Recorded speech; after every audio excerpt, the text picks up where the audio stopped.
नगर की जनता से मैं यही कहना चाहता हूँ कि सब लोग आएँ, हम लोग एक टेबल पे पहले तो बात करें, हमारा प्रोग्राम बनाएँ। चूँकि जनपद अभी मेरी धर्मपत्नी है, तो हमें उसका एरिया का पूरा पता है। वहाँ पर लगभग 15 बीघा ज़मीन है और एक जनपद प्रांगण में इतनी भूमि है, तो वहाँ पर जो भी कंस्ट्रक्शन होना है, उसमें 2 या 3 बीघा ज़मीन मेरे ख्याल से लगेगी। इतना एरिया पर्याप्त है एक बिल्डिंग बनाने के लिए। क्योंकि एसडीएम कार्यालय जा चुका है और तहसील जा चुकी है, तो जनपद का जो अभी बाहर जाने का चल रहा है या अभी साफ़ सफाई हुई है, क्योंकि हमारा काफ़ी समय से प्रयास है कि जनपद यहीं रहे। क्योंकि मैं अभी बिल्कुल नया हूँ और मेरे पिताजी इस क्षेत्र से, यहाँ के लोगों से काफ़ी गहराई से जुड़े हुए थे और हर छोटी ज़रूरत के लिए लोग एक दूसरे को उनके पास पहुँचते थे और वो हर चीज़ सुनते थे, समझते थे और हल करते थे।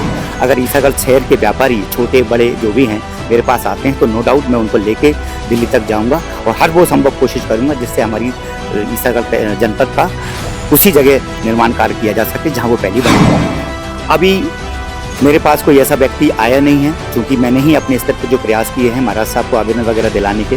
मुझे चूँकि राजनीति करने के लिए जनता का सहयोग लगता है और जनता ही एक किसी नेता को आगे बढ़ाती है। नेता जनता की सुनता है, जनता नेता की सुनते हैं, दोनों एक दूसरे के पर्यायवाची हैं। अगर लोग मेरे पास आते हैं तो नो डाउट हम उस रास्ते पर चलेंगे। हम तो बस इतना ही कह सकते हैं कि शहर के व्यापारी हमारे साथ आए हैं, हम सबको लेके दिल्ली जाना चाहते हैं और महाराज के मार्गदर्शन में ही जो बेहतर काम उनकी सेवा कर पाएंगे, मैं इतना ही कह सकता हूँ। साथ हैं चंदेरी से स्वर्गीय पूर्व विधायक राव राजकुमार सिंह जी के पुत्र रंजीत यादव। इनसे बात करेंगे ईसागढ़ से जो शासकीय विभाग ग्राम पंचायत में जा रहे हैं। नगर का विकास रुका हुआ है, नगर में रोजगार की समस्या आ गई है। यहाँ के छोटे छोटे जो दुकानदार थे उनको काफ़ी परेशानी का सामना करना पड़ रहा है, व्यापार पूरी तरीके से ठप हो गया है। अब ये जनता के बीच में आ गए हैं। आज इन्होंने ही अपने पिताजी की गद्दी संभाल ली है और ये भी राजनीति में इन्होंने कदम रख दिया है। अब राजनीति में ये जनता के साथ जनता की क्या सेवा करेंगे, जनता के साथ क्या कहेंगे, जनता की मांग पूरी करेंगे, जनता की कहीं ना कहीं मदद करेंगे। जानते हैं इनसे क्या इनके विचार है। ये जो क्षेत्र की जनता चाहती है कि कोई नेता उनके साथ में खड़ा हो और जो नगर में जो विकास चाहती है जनता, वो विकास हो पाए। तो बात करते हैं रंजीत यादव जी से। सर, जहाँ जो तहसील कार्यालय एसडीएम कार्यालय जाने के बाद में रोजगार की बड़ी समस्या आ गई है, दुकानदार काफ़ी परेशान है और उनको रोजगार नहीं मिल पा रहा है और अब वो जनपद पंचायत भी जाने वाली है, तो क्या कहेंगे आप? हाँ, ये सब हमारी नॉलेज में है, जानकारी में है।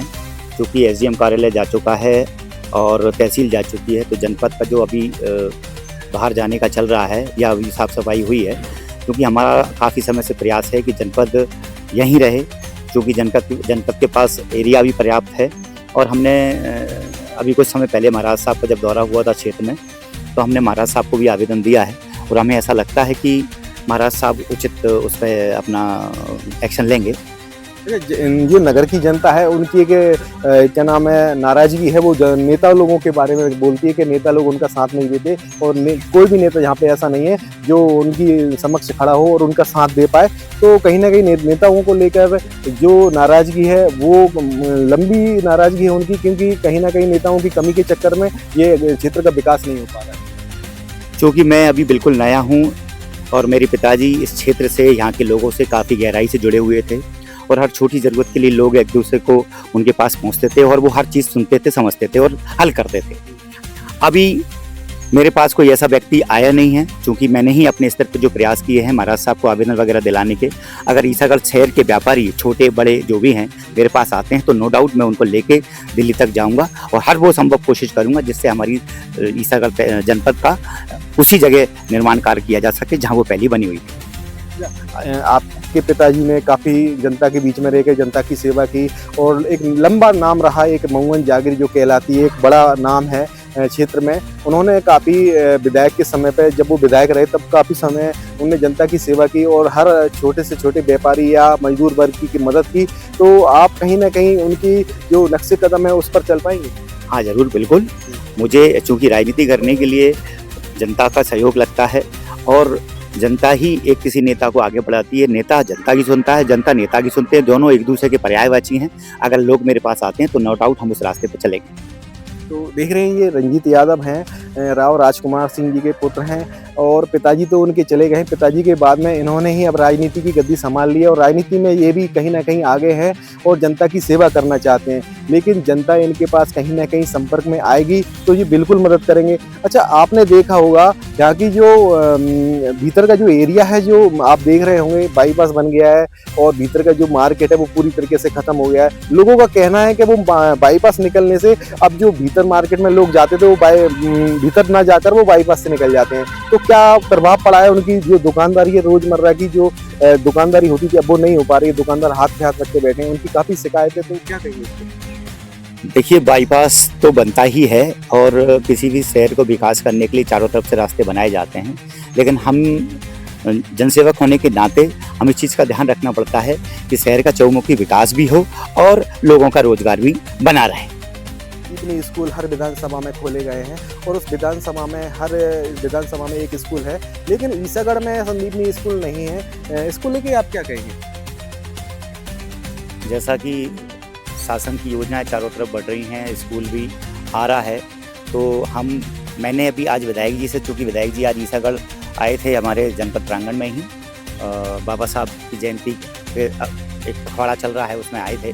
हमने विधायक जी से चर्चा की है कि जनपद अपनी जगह बन जाए, तहसील बाहर चली गई, एसडीएम ऑफिस बाहर चला गया, जनपद उसी जगह बन जाए और संदीपनी स्कूल भावरा रोड पर लगभग 1-1.5 किलोमीटर आगे 50-70 बीघा ज़मीन सरकारी है, तो वहाँ पे हम उसका निर्माण करा सकें, जिससे शहर का चहुं ओर विकास हो सके।